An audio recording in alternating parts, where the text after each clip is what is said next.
マゼラン世界一周の意外な結末とは。ということです。1520年代です。前回1510年代はラファエロが活躍していて、後の時代に様々な面で大きな影響を及ぼすことになるルターによる宗教改革が始まった時代でした。そしてこの時代の1520年にラファエロが亡くなることによって世紀ルネッサンスは終わり、ここから新しい表現様式であるマニエリスムがイタリアから出現します。マニエリスムはルネッサンス最後の様式であり、ルネッサンスの終焉である1590年代まで続きます。そしてこの1520年代あたりから次の1530年代あたりまではマニエリスムの初期にあたりますが、この初期マニエリスムの代表的画家がポントロモです。今までの絵と違い少し変わった感じの絵ですよね。このようにマニエリスムは人体が長く引き伸ばされたり曲がりくねっていたりといった非現実的な人体比などが特徴です。こういったマニエリスムの画家たちはそれまでの世紀ルネッサンスの巨匠たちを模倣しながらも独自の表現様式を生み出すべく、こういった非現実的な表現である芸術様式を作り出しました。そうしてマニエリスムにはそれまで対象を写実的に描いていた古典的な絵に対する反古典主義的な傾向があり、同時に画家自身の個性が発揮されるようになります。さらにマニエリスムだけでなく、それまでとは異なる傾向の絵がこの1520年代に登場します。これも結構変わった感じの絵ですよね。この絵はアレクサンダー大王がイッソスの戦いに勝利した場面が描かれていますが、その説明が上に掲げられた文字で書かれています。その説明がなければ何を描いた絵かよくわからないし、そのアレクサンダー大王がどこにいるのかもよくわからないですよね。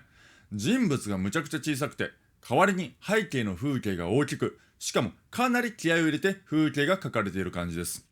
もはや風景画に近い感じの絵ですが、このアルトドルファーは西洋絵画史上、絵の中の単なる背景ではない純粋な風景画を描いた最初の画家と言われています。実際この時代にアルトドルファーは完全に風景のみで人物が描かれていない風景画を描いています。それまで西洋絵画では風景だけを独立して描いた絵はありませんでしたが、ルネッサンス期である1400年代以降、徐々に人物に比べて背景である風景が大きく描かれる絵が登場するようになり、その風景美を好むコレクターたちが増えてきました。そこで登場するのがこのアルトドルファーによる風景だけを描いた純粋な風景画というわけです。しかしまだこの辺りは風景画といっても現実の風景ではなく、画家による想像上の風景であるものが大半でした。さらに風景画というのは格下のジャンルとみなされていましたので、まださほどこういった風景画は多く注文されませんでした。風景画が確固たるジャンルを確立するのはこの時代から約100年後のことになります。このように1520年代はマニエリスムの登場、最初の風景画の登場ということで、それまでの世紀ルネッサンスとは趣の異なる時代になりました。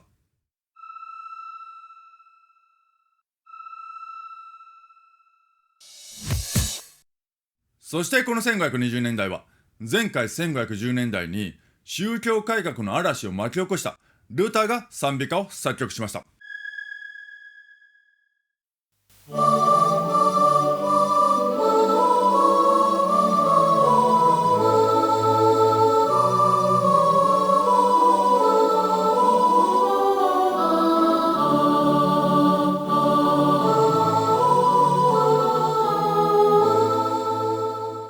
ルター自身が一般のプロテスタント教徒にも歌いやすく覚えやすい歌詞の聞き取りやすい曲を目指したように、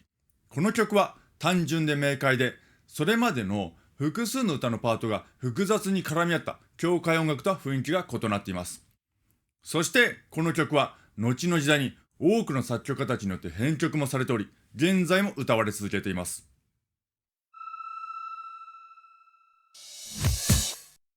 さてこの1520年代はタイトルにあるようにマゼランが人類史上初の世界史を成し遂げた時代です。マゼランはポルトガル出身ですが、スペイン王カルロス1世の援助で1519年にスペインを出港して西回りで南アメリカの南端を通って世界一周をしました。コロンブスがイタリア出身でスペイン王の援助を得たり、マゼランはポルトガル出身で同じくスペイン王の援助を得ていたりなど、少々ややこしいですね。ただ、どちらにしても資金を提供したスペイン王が利益を得るためのスペイン王による事業です。そしてタイトルになるマゼラン世界一周の意外な結末とはという話ですが、なんと実はマゼランは世界一周を達成していません。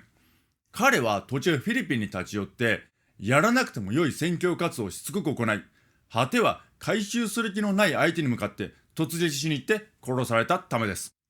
そしてその後残された乗組員たちは途中で大半が栄養失調などで死ぬ中、出港して3年後の1522年になんとかスペインに帰還し、めでたく世界一周を成し遂げました。この時点でも意外な結末という感じですが、こんなに死ぬ思いで約3年もの長い歳月をかけてマゼランも途中で死んだり、乗組員たちの内部での反乱もあったりと、みんなむちゃくちゃ頑張ったのに、当初の目的である西回りの航路は船で航海するには難しくて危険すぎるという理由でその後使われませんでした。なんのこっちゃといった感じですね。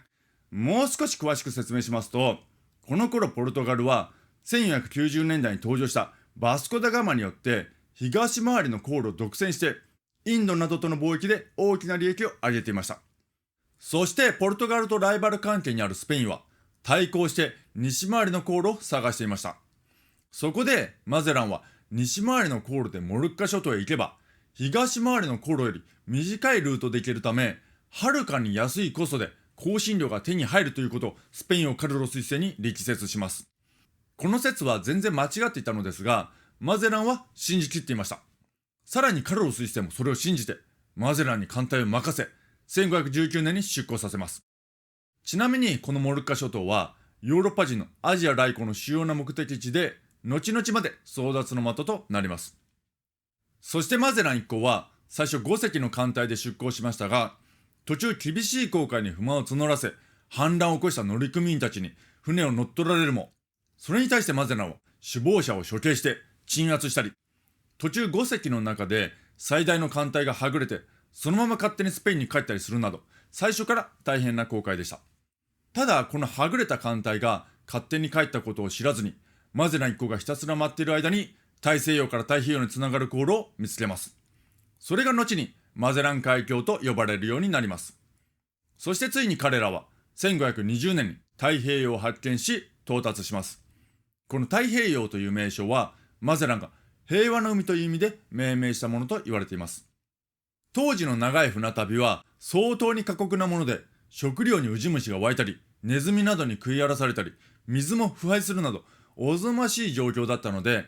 彼らは食料補給のために途中寄港できるところで食料を確保して航海をしていました。そしてマゼラン一行は1521年にフィリピンに立ち寄ります。しかしなぜかマゼランはその地で熱心に布教活動を始め、次第に町を焼くなど暴力に物を言わせてまで住民たちをキリスト教に改宗させるようになります。そして果ては改宗を拒んだ部族長ラプラプに対して約50人の兵を率いて戦闘を開始します。しかしそれに対してラプラプは約1500人の兵で迎え撃ちます。マゼラン側は圧倒的に人数が少なかったため、多くの者は逃げ出しますが、経験なるクリスチャンであるマゼランは最後まで踏みとどまって戦い続けます。もはや完全に趣旨を履き違えてますね。そんな英雄的行動にうつつを抜かしてないで、さっさとスパイス持ち帰ってこいって話です。そして当然のごとくマゼランはそこで殺されます。大金をはたいて派遣したスペイン王からしたら、もはや意味不明の行動すぎて、あいつは一体何しに行ったんだって感じでしょうね。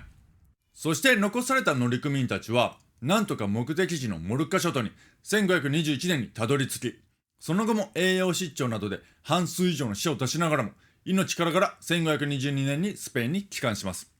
出発時約270人の乗組員のうち、帰還したのはたったの18人だけだったとのことです。そしてそこまで苦労して西回りの航路を発見したのにもかかわらず、このマゼラン海峡は暗礁が多く海流も速いなど航海の難所であり、太平洋横断も困難という困難ずくめであったので、その後派遣された艦隊は西回り航路にことごとく失敗し、結局使用されなくなったという結末です。このように大して役に立たなかったマゼランですが、それまで地球は平らだと考えられていた中、このマゼラン一行による史上初の世界一周によって地球球体説が証明されたことは大きな意義があるものでした。そしてこの時代にもう一つ重大な歴史的事件が起きます。マゼランがフィリピンで余計なことをして死んでいたちょうどその時、1521年にスペイン人の征服者コルテスが現在のメキシコに栄えていたアステカ王国を征服します。見るからに悪そうな顔してますよね。当時アメリカ大陸に居住していた人々はそれぞれの地域とつながっていなく孤立していたため、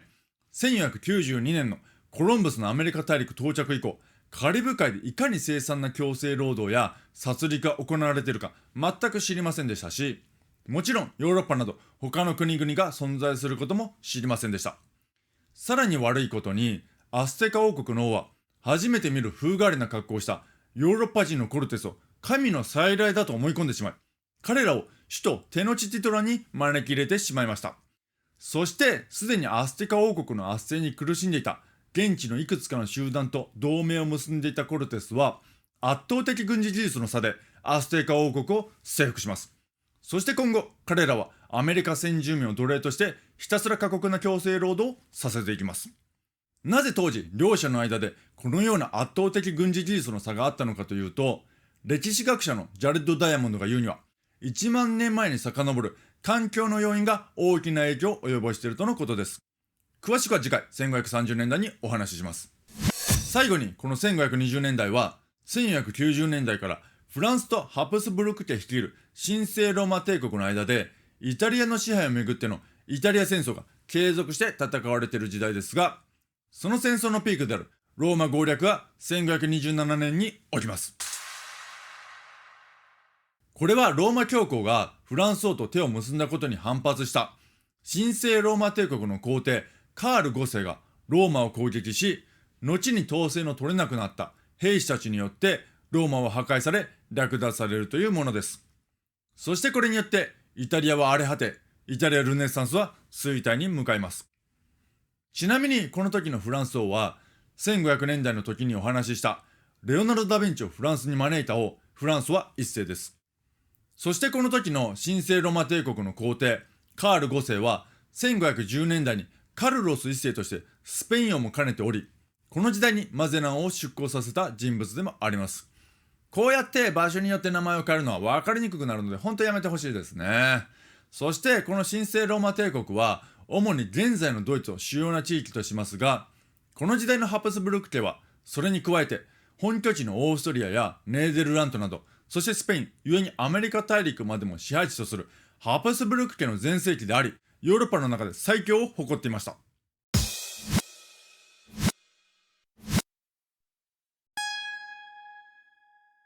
それでは最後にこの時代に描かれた絵を4枚紹介します。最初の絵はこちらです。一見カンフーか何かの組み手かと思ってしまいますが、実際はイエス・キリストが我に触れるなと言っています。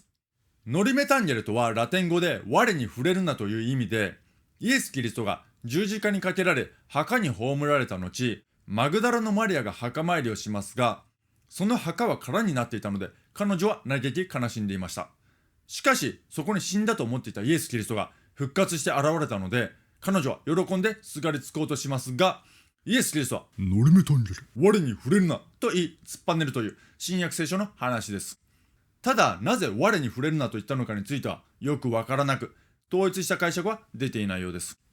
しかし内容が分かってもこのポーズはカンフーか何かをしているように見えてしまい、ノリメタンゲルと言われているにもかかわらず、マグダラのマリアがその静止を振り切って触ろうとしたら攻撃されそうな勢いです。ちなみにマグダラのマリアとは聖母マリアとは別人で、元娼婦であったけれども後に悔い改めた女性です。彼女のアトリビュートはこの絵でも持っているこういう壺です。そして西洋絵画の左右の意味については1500年代でお話ししましたが、この絵でもやはり鑑賞者から見て序列の高い左にイエス・キリスト、序列の低い右側にマグダラのマリアというように書かれています。さらに2人の間にある一本の木が聖なる空間と俗の空間を隔てる役割を果たしています。次の絵は前回1510年代でも紹介したパティニールによる作品です。パティニールも今回登場したアルトドルファーと同じく風景が人物に対して極端に大きな割合を占めており、想像の風景ではありますが、後の純粋な風景画の先駆者とされています。パティニールは現在のベルギーであるネーゼルラントの画家で、彼はネーゼルラントのフランドルでは自分自身を最初の風景画家で第一人者であると自負するくらいでした。そしてこの絵はギリシャ神話の話で、渡し森であるカロンが足元にいる死者の魂をこれから天国か地獄のどちらかに連れて行くところです。船の角度から言っても、カロンの向きから言っても地獄に行く気満々な感じですね。そしてこの絵でも左右の序列が鑑賞者から見て左側が天国で、右側が地獄となっています。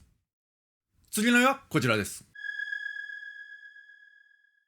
コレッジョの本名はアントニオ・アッレグリで、彼の生まれた地の町の名にちなんでコレッジョと呼ばれています。この時代あたりはこういった生誕地にちなんで呼ばれた名前で、後世にまでその名前が通っている画家が多いです。ちなみにコレッジョはかなりの大物の画家です。この絵では愛と美の女神ヴィーナスとキューピッドが寝ているところを覗き見るサティロスが描かれています。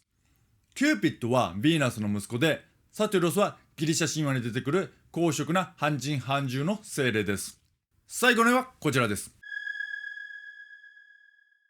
前回1510年代に紹介した強烈な絵を描くマーサイスです。この絵でも相変わらず強烈ですね。老人が若い女性に騙されてこっそりお金を取られています。女性は腕を交差させて左側の男に奪ったお金を渡しています。年老いるとバカなことをしてしまうという警告教訓的な作品です。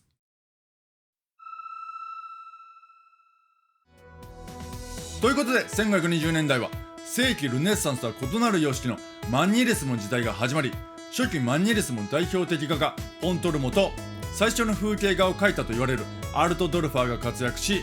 ルターもちゃっかり作曲までしちゃって、マゼランが世界一周し、コルテスによってアステカ王国が征服され、ローマは攻略された時代でした。次回は1530年代です。おそらくどこかで見たことがあるであろう有名な映画登場します。それでは。